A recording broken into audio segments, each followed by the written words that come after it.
Have you ever been led to believe that you were about to watch the best slasher movie of the summer, only to realize it actually sucks? Well, welcome. I Know What You Did Last Summer. Nope, not that one. I Know What You Did Nope, also not that one. I Know What You... Okay, nope, next. I Know What You Did Nope, not that one either, but that was a pretty good one. I Know What You Did Last Summer, 2025, a requel. A remake / sequel. Coming off the success of Halloween 2018 and Scream 5 2022, they wanted to give another classic slasher the requel treatment. You bring in a whole new cast, a whole new story, but you also bring in legacy characters, the survivors of the original massacres, just so they can be on screen for 5 to 10 minutes, appeal to the original audiences of the original film, while still telling a new story. And it worked for Scream 5, for example. For I Know What You Did Last Summer, not so much. And I remember when people were coming out of the cinema, they could not praise this movie enough. Like, you'd think that they had been paid by a production company to put out good word of mouth initially, just so the box office could be better than what it would have been for a bad movie. I Know What You Did Last Summer, the retelling of the classic slasher made for Gen Z audiences. And let me tell you, the first half of this film, great. It works, it has nice characters, good acting, nice blend of humor and suspense. And then you get to the second part or the third act and damn, the car crash is severe and fast and just you cannot look away. It also makes no sense, but we'll get into that. Also, hi, I'm Eric, by the way, if you're new here. And if you're not new here, welcome back. Let's talk some shit. So if you know, the original story of I Know What You Did Last Summer actually was based on a book, and it has a little twist in the book that can't be done in the movies because the twist in the book only works because you can't see the characters. There's only like descriptions of the characters. So like the plot twist is that you realize two characters are actually the same person talking to two different characters at the same time. Anyway, the original film was a classic because it gave us three great things. One, the best ever chase sequence of any slasher movie ever that should have ended with the girl surviving. Helen Shivers, you'll always be remembered as the icon that should never have died. Sarah Michelle Gellar deserved better. Second, Jennifer Love Hewitt screaming, "What are you waiting for, huh? What are you waiting for?" iconic. And last and most importantly, I Know What You Did Last Summer gave us Scary Movie 1. Oh my God, we hit a boat! Where's the foot? But back to the 2025 iteration that opens with, once again, shots of the ocean. We're back in Southport, the original town of the first film. It's a fisher village. And we meet Ava, our main character, as she tries a lot of dresses, only to settle on the ugliest one. Also, and I don't want to be mean, I really don't, but is she wearing a wig? Because I think it's a wig. It's awkward, because if it's a wig, it's funny. It's badly done. And if it's not a wig, then the hairstyle department needs to hire someone new, someone that can do her hair, because, girl, this has to be, please tell me this is a wig. I couldn't find anything online, so I don't know if it's a wig or not. Ava's in town to go to her best friend's engagement party. Her name is Danica, and she is absolutely fabulous. She's gorgeous, and she's into astrology. It's not astrology, it's empathy. Yeah, that makes so much sense, Queen. Danica is getting married to Teddy, and Teddy is criminally attractive. He looks like a douchey jock that would absolutely bully me to death in high school, and I would say thank you, because I'm a slut. There's also Milo, Ava's ex. He is the whitest white guy that you'll ever see. And Ava and Milo don't live in town anymore because they left for college and they just don't like to live there. And Danica thinks that Ava should hook up with Milo because her claircognizant empath told her that something life-changing is about to happen. Danica is an icon. She's actually really super fun. She's the best character of the film. Danica, let's be friends. And the whole time that Milo and Teddy are talking, I'm just like, guys, why don't we kiss? You know, when you were a kid and you grabbed your little toys, your little action men, and then you just made them kiss, and yeah. After the engagement party, they decide to go for a drive for good old time's sake. And on their way to the car, they see Stevie from afar. Stevie is this girl that they used to be friends with. And we find out that Stevie's father spent all of her college money, then left the entire family, and she was stuck in this town because she couldn't afford to go to college. Meanwhile, all of her friends kind of left because they did go to college, and they just grew apart. Also, rumor has it that Stevie had to go to rehab. I know something more therapeutic. Track down your dad and kill him. And after a solid few minutes of awkward pointing and talking about each other, they decide to invite Stevie, because she used to be a part of this friends group and she's here now. And honestly, it would just be rude not to after they stared at her for like a minute. And we're back to our classic teens driving recklessly scene. Except this time it's Danica driving because she didn't drink. Bro, I'm sober.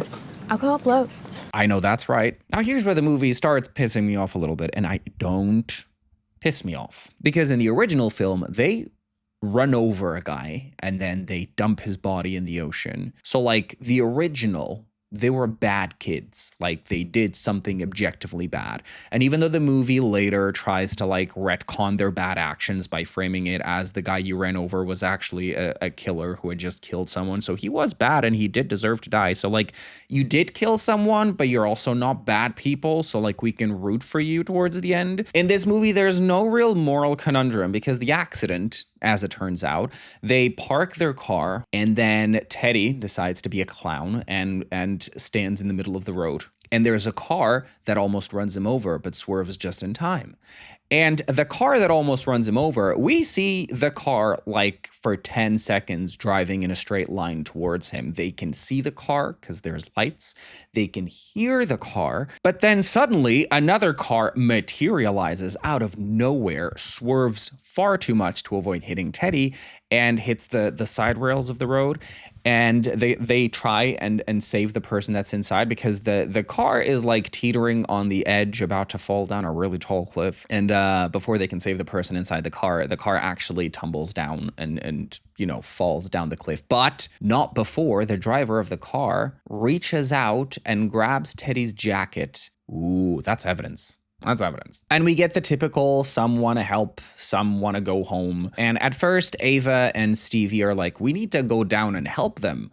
But like, let's look at the evidence. What are you going to be doing down there exactly? Didn't the car like absolutely explode?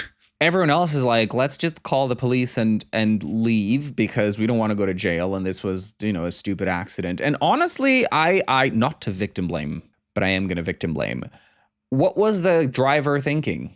Like, we just saw that there is a whole stretch of straight road that he could have seen Teddy, and he didn't, and then he swerved. So, like, maybe he was just a bad driver, and, you know, one less bad driver off the streets, right? That's a good thing. They do call the police, though, and then they leave the scene, and instead of going to the police station, they go back to Teddy's or Danica's, and they make a pact to never talk about this to anyone. And everyone's on board. Even Stevie, who initially wanted to go to the police, is now realizing that if this turns into criminal charges, she can't afford lawyers because, you know, her dad just left them with nothing.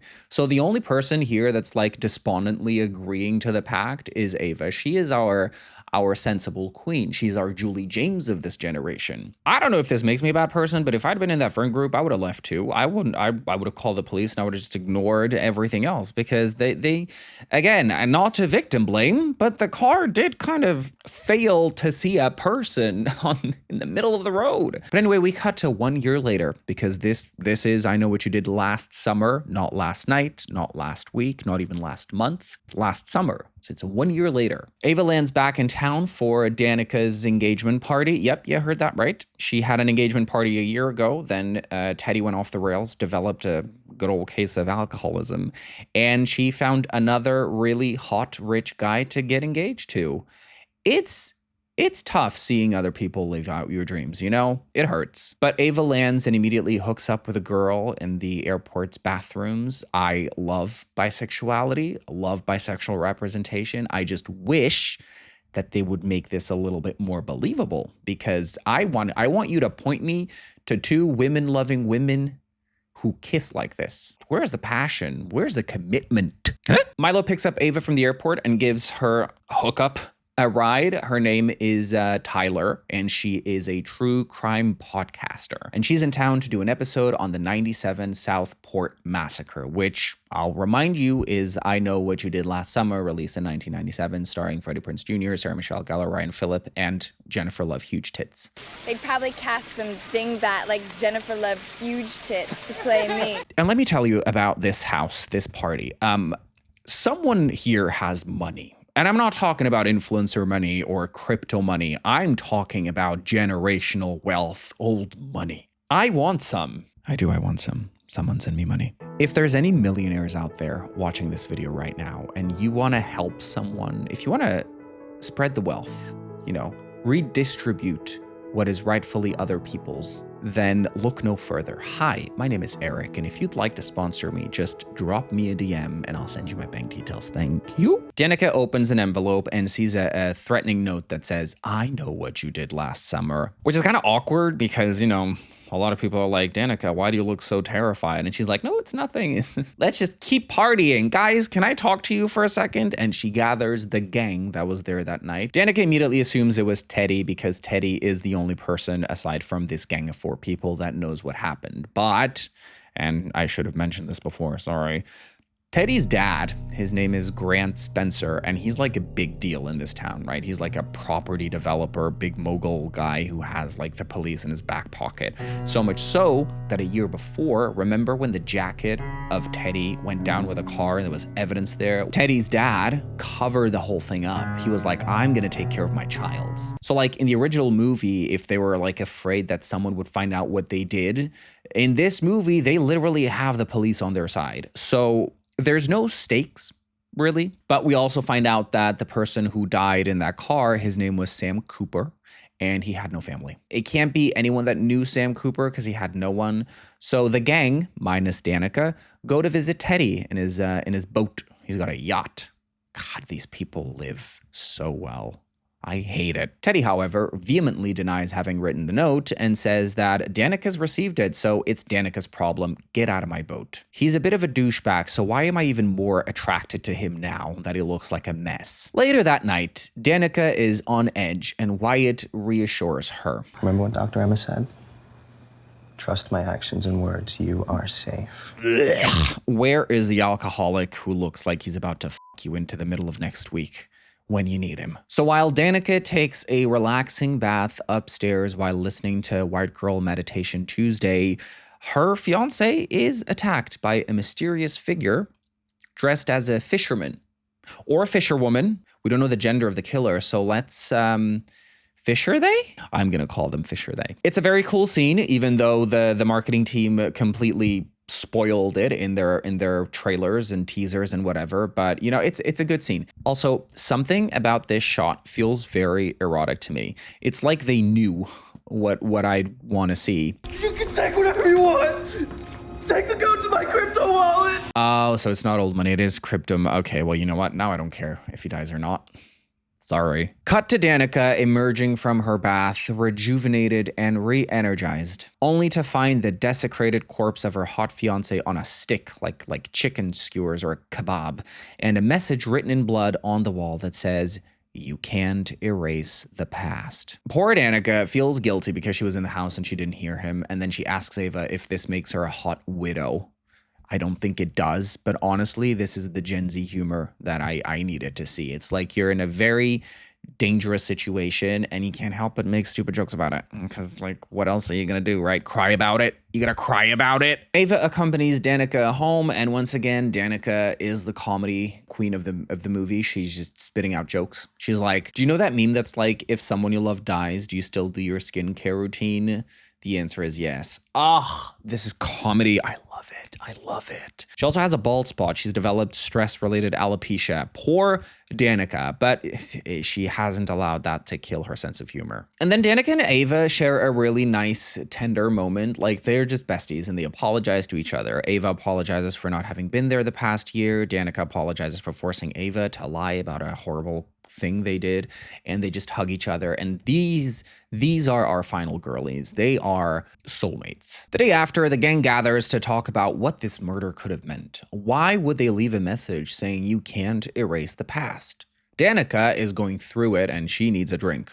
Girl, let's toast to the people we once were and to the people we'll never be again. Amen. Amen. They start theorizing who it could be, and they even mention that it could be Teddy's dad, Grant Spencer. Although, according to Teddy, Grant is trying to make Southport look absolutely perfect this very specific weekend because there's a lot of tourists around. And Danica is really good with phones because they mentioned the girl that Ava hooked up with at the airport, the podcaster that knows about the Southport massacre of '97. And half a second after hearing the name of the podcast, which, by the way, is Live, Laugh, Slaughter, Honestly, perfect name. Slay. Even. Half a second after hearing the name, Danica finds the fucking podcast Live, laugh, slaughter. Oh my god, wait, I found her.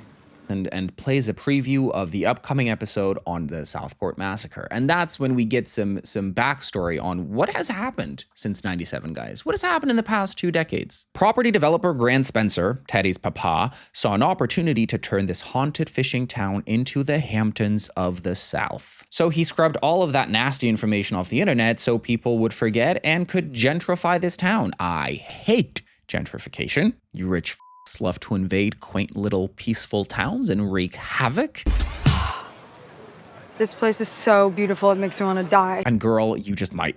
But not everybody was happy about the gentrification. Okay, no, absolutely not. This is when we go too far.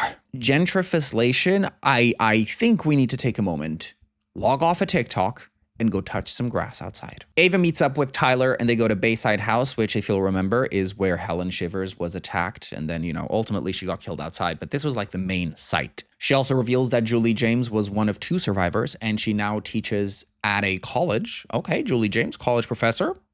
And Tyler is such a fan of Helen Shivers, like we all are, that she made merch out of her face and is wearing a t-shirt with Sarah Michelle Gellar's face on it. Honestly, if that's for sale, I'll buy one. Tyler then goes upstairs to do something, I don't know. And that's when the fisher they shows up brandishing a hook. She, they attacks Ava. Ava fights back, even slicing this person's arm in the process, and locks herself in the kitchen. The fisher they disappears. Ava gets out of the kitchen, meets up with Tyler, but oh, what is that? A cage drops and imprisons Ava in the middle of this room, leaving Tyler to fend for herself. While Ava attempts to escape the cage, and goddamn, it takes her so damn long, Tyler gets got.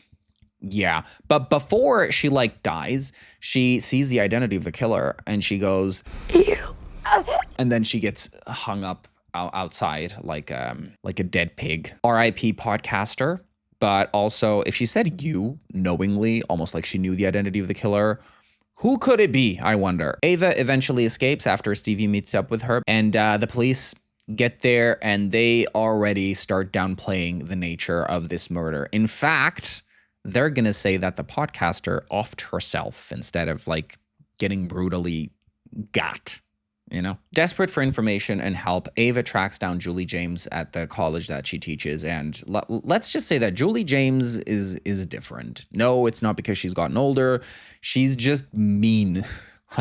She's very despondent and mean, and she still lives with the trauma of everything that's happened to her. But upon hearing the details of what's been happening to Ava, she does host her in her home and tells her the best way to survive is to find out who the killer is and get them before they can get you. And honestly, wiser words have never been spoken. Okay, get them before they get you. The police hold a town hall to speak to the residents following these 2 brutal killings, but guess what? They lie. They say that the first one was, I can't even remember if they call it a freak accident or whatever, but they say that the second one was just an outsider, the podcaster, who decided to off herself. And when Ava stands up with Milo and says, no, I was chased by someone brandishing a hook dressed as a fisher, they're like, no, actually not. And then Ray emerges. Remember Ray? Freddie Prinze Jr.'s character in the first and the second movie. Ray is interesting because Ray in the first movie, there's a moment where we think he's the killer. And then Ray in the second movie, there's another moment where we think he's the killer. And he's always like, is he the killer? Is he not? But turns out he's always just trying to save Julie James from dying a horrible death like all of her other friends. Well, he shows up and he tells the chief of police, you need to do something about this because this is not the first time that we've had violence in Southport. And the police is like, well, if you're talking about what happened to you in 97, Ray, it's unrelated. Come on. How can you say that the massacre that killed all of your friends is somehow related to a podcaster's suicide? But then we move on from that, very quickly. There's no conclusion other than the pastor of the town saying that they're going to hold a prayer circle and anyone is welcome to join. Anyone's welcome to pray in these difficult times when the police is lying to us and we're all dying one by one and we don't know why. And we're never going to find out why because the police don't care. Police is just busy gaslighting people. Fun. police doing police work in movies, which is basically be an obstacle for everyone to get to safety or to survive. Also, as it turns out, Ray is Stevie's boss. Stevie works at a bar owned by Ray. New information, cool. The whole gang visit Ray to ask for more advice, and they reveal that they visited Julie and that Julie told them that they need to get the killer before the killer gets them. And he's like, why would you go to her? It's terrible advice. What we need to do is find out more information about the victim, Sam Cooper, you know, because the police said that he was driving a stolen car and that he was on drugs, and that's why he had the accident, which is part of the cover story that they somehow managed to get out there. Also, there's a lot of bad blood between Ray and Julie. We never really get a backstory on what exactly happened, but we do know that they were married and now they're not, and they kind of hate each other for some reason, I guess. Ava, Milo, and Stevie go to this car place and they find out that the car was registered under Judah Gillespie, who is the pastor. Ooh, ominous. Ominous. Meanwhile, Danica and Teddy go to the cemetery to I guess, find some information. It's where she sees Helen Shivers' photo and tomb, and that's also where they see Sam Cooper's tomb with fresh flowers on it. Okay, someone's been here recently. Who could it be if he had no family or friends? Let's find out. Luckily for them, there's fucking cameras in the trees, and they can just ask the crypt keeper to go check the feed and tell them who was there. So he does, except when he does, guess what happens, guys? He gets got by the killer, the Fisher They. The Fisher They shows up and slices the crypt keeper's throat, and then just turns off all the cameras. Eventually, tired of waiting, Teddy goes inside to check up on the crypt keeper, and Danica just stays outside in the cemetery. It's like late at night. It's dark. Why would you stay outside by yourself when you know that there's someone out there who could potentially kill you? Why wouldn't you just go with Teddy? I don't get it. People are dumb, because guess what happens to Danica straight after Teddy leaves her? Yep. The killer shows up and attacks her, but she does escape because somehow in these films, the killers don't seem that interested in actually doing the deed. In fact, the Fisher They waits for Danica to turn around before he begins the assault, which gives her time to dodge it and escape. So it's like, do we want to kill the teens or do we want to torment the teens? Danica runs and ends up in the Croker Queen warehouse, you know, the place where Helen Shivers won that contest. Such lovely tips. You're a crown, bitch. And a great behind. And guess who's there? The Fisher They is back. Danica hides, and it's really not a good chase scene because there's no chasing happening. The killer finds her very quickly and is about to get her, but she gets saved by her boyfriend Teddy, who rams himself against the killer, sending him God knows where. Danica is safe and sound, guys. She did not suffer the same fate as Helen Shivers, which I think was the movie's way of saying, we heard the fans. We're not going to kill another iconic character just because we need dead bodies. Okay, let's find dead bodies somewhere else. And that same night, while reminiscing about the murders of decades ago over a glass of wine, as one does, Julie receives a visit from her ex-husband, Ray. And y'all, they fucking hate each other. They hate each other so much. It's a warm welcome. I thought someone was coming to murder me. This is worse. They want to fight. Let's fucking fight, Ray. What are you waiting for? Huh? What are you waiting for? Ray is there to be a rude person and ask Julie why the hell she told Ava to try and find the killer before they find them. And Julie just tells him, hey, I gave her the best advice that I could. Because I'm not buying the whole I'm worried about you nice guy act. Fuck it. Look, what the hell were you thinking giving advice like that to Ava? Damn. Freddie Prinze Jr.'s acting skills really went down the toilet, which is understandable. Guys, it's understandable because he hasn't acted in ages. I thought he quit acting to become like a full-time chef or something. Him and Sarah Michelle Gellar are living their best lives. Love that for them. But his acting skills? It's really bad. It's really bad. One of her friends that's involved works at my bar. She's a good kid. And that will be important for later. Because it gets really stupid towards the end, but we'll get there.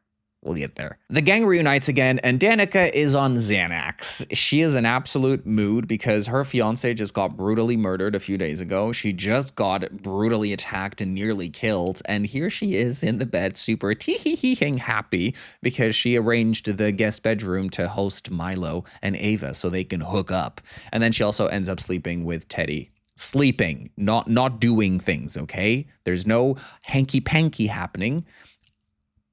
Other than Milo and Ava, they do get their freak on, but halfway through they have to stop because Ava's like, choke me, punish me. And Milo's like, I need a minute. I think I need a minute. What is up with these men that when you ask them to be violent, they're like, I don't know if I can do it. But when you don't want anything to do with them, that's when the violence comes out. It's about overpowering the woman against her will. It's about going against someone's will. So when the will of someone is like, yeah, choke me, do this to me, they're like, ooh.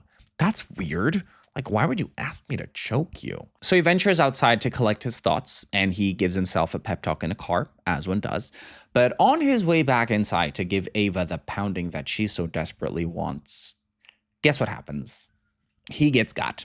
Yep. No chase scene, no struggling, no fighting, just good old strangulation. Damn. And also, what a waste. Like, look at that stomach, which is, by the way, greedy because nobody needs that many abs. Ava goes and looks for him, but sees his car leaving, then calls him. He doesn't pick up, so she leaves a voicemail apologizing. And she doesn't know that the voicemail is going to a dead person's phone. Rest in peace, Milo. Rest in peace. The day after, Ava and Danica visit Trinity Church, where Pastor Judah Gillespie works at, just to investigate further, like, why did Sam Cooper steal his car? Like, what happened there? It's a red herring, guys. It's a red herring, because they get there and Judah Gillespie isn't in the building. So Danica asks if she can go to the bathroom, but actually she's going to snoop. She snoops around and finds pictures of Sam Cooper and Judah Gillespie. They were friends. Or at least Sam Cooper was part of the congregation or the youth group. I don't know. They knew each other. They were close. In the meantime, Judah Gillespie emerges out of nowhere, materializes behind Ava, just like that car materialized behind Teddy earlier in the film. A lot of things materialize in this film, okay? It's the only way to make the plot make sense. And even then, it don't. And Danica nearly gets caught snooping through the book, but she hides and then nothing happens. And at this point, I feel like the movie's just wasting my time because it's not even thrilling. It's not suspenseful enough. It's just fluff. And this is when the movie really takes a left turn and goes to shit. Because up until this point, it was like a fun little slasher. You know, production value is out there. The acting is good. The story doesn't have that many plot holes just yet. But then they just decide to do stuff, to do stupid stuff. This is when, like, the halfway point, it kind of starts turning. So Ava and Danica go to the police, fully convinced that it's Pastor Judah Gillespie doing the killings. And what does the police do? They lock them in the interrogation room for the whole night at the behest of Teddy's father, Grant Spencer, because he's like, lock them in there to teach them a lesson, you know, teach them not to investigate the person that's trying to murder them on the weekend that I'm trying to convince tourists that our town is super safe to visit. He is, remember, he is the real estate mogul. And if there's anyone out there that is evil to the core, it's real estate developers. They are the Antichrist or Antichrist's kids. They multiply, they hoard all the wealth, they make housing incredibly unaffordable, and they should be punished. We also see Ray telling Stevie that he intends to keep the promise he made to her father, you know, to always protect her. And I'm like, the promise you made to the father that spent all of her college money and then abandoned her and her entire family, leaving her with a deep, dark depression that led her to substance abuse. Yep, that's the father. Meanwhile, Teddy is in a sauna, and I'm so glad that we got this very short scene because even though it doesn't do much for the story, like he sees a note, a message on the mirror saying, "You're next." Nothing happens in there. We just get to see him naked, and I'm so glad we did because damn. And he's kind of a douche, but like part of the appeal, I'm a disgrace. Teddy's then attacked. He's stabbed in the back, then he's stabbed a bunch more times, but that's when he starts fighting back, and he's like into it. He's like, I want to fight.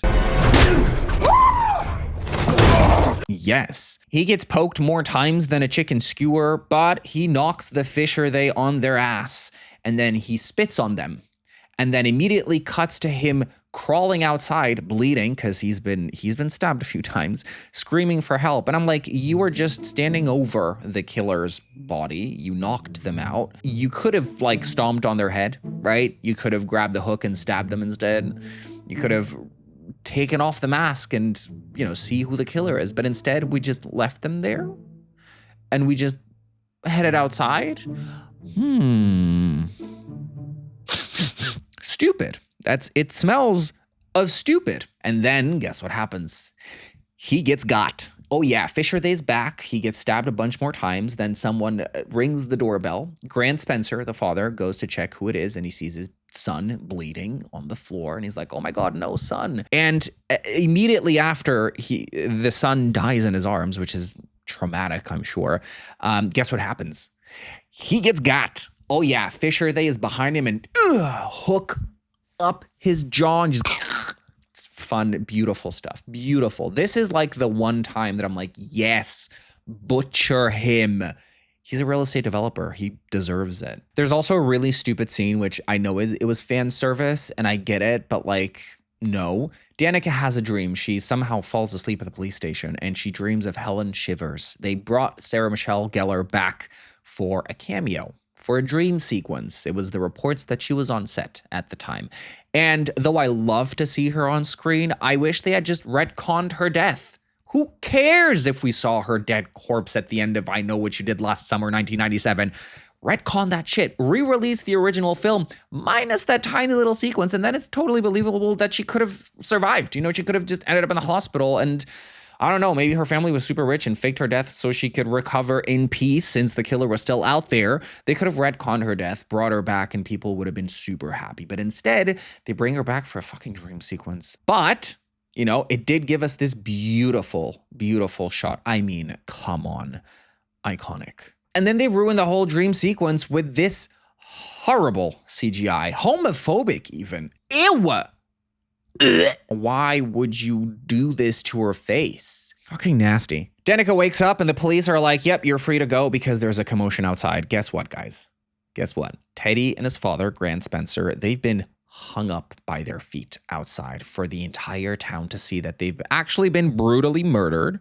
I think there's a hook on Grant's face, pulling his head up a little bit. It's beautiful. Gorgeous imagery. Love to see it. This is what I came for. Yep. Now that the boys are dead, it's time for the girlies to make a run for it. Ray tells them, y'all need to get on that damn boat and leave. So they run to the boat. On the way, find Milo's car, find Milo's corpse in the back. Ava kind of has a little breakdown. He is whiter than before, if that was possible, but no time to grieve. We gotta go. So they rush to the boat, to the yacht. Seeing that a property developer is now absolutely gone, no longer in the realm of the living, the police finally investigate Pastor Judah Gillespie, only to find that he got. Yep, he's dead, and he was displayed in a praying position on his knees with his eyes gouged out, see no evil.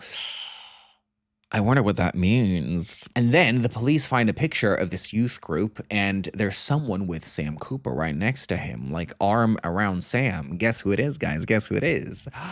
It's Stevie. Turns out Stevie knew Sam Cooper. Are you ready for an absolute car crash of a last act? Because this was so stupid. Ava and Danica are on the boat. Then the boat stops and like, hey, who stopped the boat? Then they're attacked by the killer, who quickly reveals themselves to be Stevie. That's right. How much did it die? Turns out after Stevie's father blew all of her money, abandoned the family, then all of her friends left her for college, Stevie was in a really bad place, substance abuse, but then she got treatment and she met Sam Cooper, and it's like she got a new beginning, a new lease on life. She was ready to live again. And then he died in that car accident, because apparently he was afraid that Stevie was going to relapse, so he took Pastor Judah Gillespie's car to go get Stevie. So like he died because he was trying to help her. That's got to be a lot of guilt. She also reveals that Judah Gillespie was more than happy to accept money from Grant Spencer to not say anything to anyone. Trash. I took care of him before we got to the docks. Can't have any loose ends. And reveals that because the friend group took away the person that she loved the most, she's doing the same to them. She wants Danica and Ava to die, but she wanted them to know first. And they're like, yeah, but you left the scene too, Stevie. You were with us. It doesn't make any sense, but it doesn't have to make sense. It's fun when killers are just a little bit unhinged, that, they're hypocritical. They're doing shit for doing shit. Every killer needs to be slightly unhinged and irrational for it to hit harder. Here's the thing. Stevie has a hook, and she's dressed up like a Fisher woman. And Danica and Ava are two, right? So it's like 2 against 1. And normally, The two win because 2 against 1, they can easily overpower the 1, especially when the 1 only has 1 weapon. And it's not even a gun. Like, team up, do something, knock her out, whatever it is. And they do. They kind of overpower her. And Danica grabs the hook and then she leaves. And then Ava goes in the other direction. And they just leave Stevie there for her to get back up and chase them. It's like the requirements for being in a slasher is to be absolute fucking moronic and stupid and dumb and idiotic and have nothing going on up there. Nothing. Ava flags down Ray's boat. Yep, Ray is here. He's on his little fisherman boat and he's on his way to help them out. Meanwhile, Danica and Stevie are in front of the boat fighting, and it's Danica, I love you. I defended you the entire film and you're so funny, but this fight was kind of pathetic. Put some oomph into it. Ray and Ava get there. Ray has a gun. He's pointing it at Stevie. He's like, you don't have to do this. Actually, I do. And then she stabs Danica and throws her off board. Then Ray's like, it didn't have to be like this. Why didn't you come to me? There needs to be a... Why are you laughing? It's not a funny situation. Damn, it's over. Right? Right. Wrong. Back on the mainland in Ray's bar, Ava calls Julie and says it was Stevie all along, but I just don't understand how she could have done this all by herself, because let's walk it back to the murders, right? Stevie couldn't have been in all those places, or she surely couldn't have overpowered these many big men, right? Someone must have helped her. And that's when a light bulb goes off in Julie's mind, and she looks at the picture of Ray and Stevie, remembering that Ray told her that one of the friends worked for him. And that's enough for her to deduce that Stevie must have asked Ray for help, and Ray is now the other killer. And that's confirmed immediately after, when Ray takes off his jacket and reveals a bandaged arm right where Ava sliced the killer earlier in the film, remember? But he knows that she knows, she knows, he knows that she knows, and they all know each other knows. And he's like, now we gotta do it. Like, we gotta square off. And Ava's like, you killed your partner, Stevie. And he's like, did I? And I'm like, did you? Did you not? Is she gonna come back? Is she gonna come back for the sequel? Is there gonna be a sequel? Probably not. But if the plan was to kill all the friends, why not just let Stevie do it? Or why not just kill Ava on the boat and then be safe and sound with Stevie? Why shoot Stevie and then go back with Ava and then try and lie and then be like, you know what? No, I actually have to kill you. No loose ends. It doesn't make sense, does it? No, it does not make sense. But it don't have to make sense. Another chase scene ensues. Ray tries to kill Ava. Ava dodges his attacks. And then before we see what happens, we cut to Julie arriving ready to save the day. She walks into the bar and finds that Ava has been stabbed in the back. She's bleeding, but she promises Ava, you're not going to die today, okay? We're going to get you out of here. And then Ray emerges, and there's the final showdown that we've been waiting for. Julie against the killer, who turns out is her ex-husband, the guy that almost was the killer in the first 2 movies, and now he's finally the killer. A lot of fans were mad that they made one of the legacy characters the new killer, right? Because there, for example, Scream, there's been a lot of discourse online and a lot of people theorizing that maybe in a future film, they will make one of the legacy characters the killer. Maybe one of them just went insane with all the trauma and decided to go on a murder spree. Well, in this case, it happened. But the reasoning that we're given, okay? Don't piss me off. They pissed me off. So apparently this all happened because Stevie told Ray what happened and how her friends ruined her entire life because they took away the person that she loved the most, even though she was just as guilty as everyone else. But it's not rational. Again, we've been over this. And she wanted to get revenge. And Ray knew exactly how she could get revenge. So they went on a killing spree, which had a double positives, right? Stevie gets her revenge, and the town gets to never erase history again because Ray is really mad, right? He's really mad that people seemingly forgot what happened to them. Ray is really mad that they tried to erase their history, and he wants the town to remember. And there's nothing like a good old murder spree to make a town remember about another murder spree like a few years ago. It doesn't make any sense, does it? Like, first of all, if you're so mad at them trying to erase the history of the town, why not just kill Grant Spencer first? Like, why not start at the source, right? If you're so mad that they erased your history, go after the person that did it.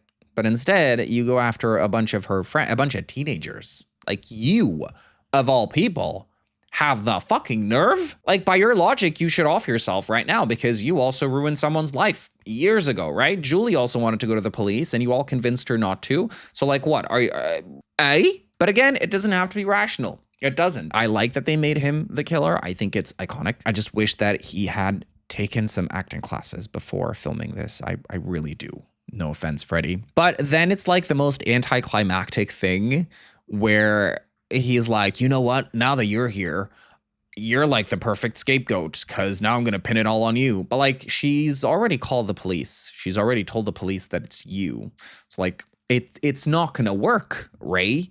It's not going to work. But Julie's like, what are you waiting for? Huh? She gives us that iconic line twice. The second time, she's full of passion. What are you waiting for? And then as he's about to get her, guess what happens, guys? He gets got. He gets got by Ava, who fires a harpoon through him. And he just tumbles to the floor and is presumably dead. But I don't think he's dead. We don't see a dead body. We see him on the floor unconscious, but it's like, did he actually really die with that? Is that enough to kill someone nowadays? Remember when like Teddy earlier in the film was stabbed like 10 times and he was still crawling alive? Do we believe that Ray is dead? Probably not. But hey, Ava is saved. Danica's body washes ashore and she's also alive. She's badly injured, but she's alive. And then we cut to Ava and Danica. They are recovering together. Our survivors, our final girls. They profess their eternal friendship to each other, their love for each other. They are basically soulmates. The only thing they don't do is, you know, the romantic side of that. But it's beautiful because finally we're centering slashers around relationships that don't revolve around a man and a woman or just awful for each other. And I'm talking about Julie and Ray. They were terrible for each other. I never liked them. Glad Ray is dead. We also find out in casual conversation that Stevie is alive. Yep. She's probably also going to come back for the sequel. Maybe she'll help Ray. Maybe they'll help each other and come back in the sequel. But there is a post-credits scene. They brought back Carla. Carla from the second movie. You know, I Still Know What You Did Last Summer. The friend of Julie's who goes with her to the resort and then gets attacked, but also survives. Our other final girl who isn't dead. Well, this ending should have been Julie, Carla, and Helen Shivers. But Helen Shivers, forever in our minds, in our hearts. We love you. But Julie shows up at Carla's house and she's like, I didn't want to do this to you, but, you know, I received this note.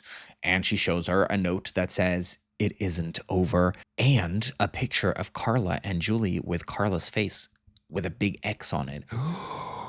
Now this should have been the beginning of the film.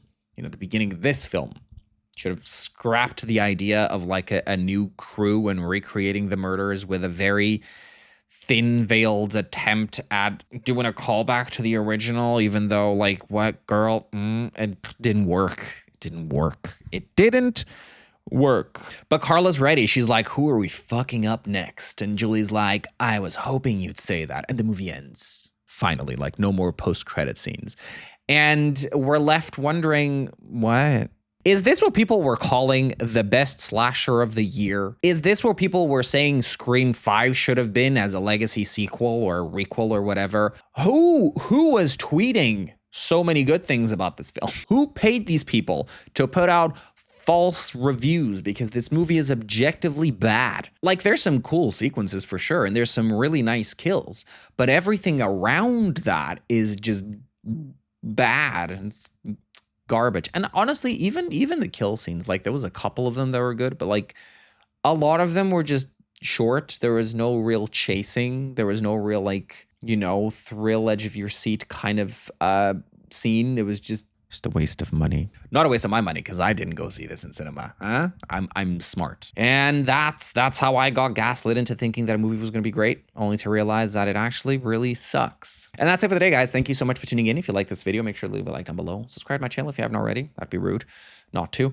And leave a comment down below. Did you like I Know What You Did Last Summer 2025, or was it also a big fat disappointment? Because listen, the original isn't that great either. If you go rewatch it, I mean, it's a classic and all that, and it's got some really good scenes, but like A lot of it is also like really bad, but the nostalgia makes us misremember the past. Compared to the original, this one is definitely a lot gorier, definitely a lot more violent, but also not as fun, not as camp, not as entertaining. Boo. And until next time, stay safe, stay sane, stay stupid, and stay stuttering. Bye, guys. Also, not a good enough reason to bring back Jennifer Love Hewitt for this. Girl, you deserved better. She deserved better.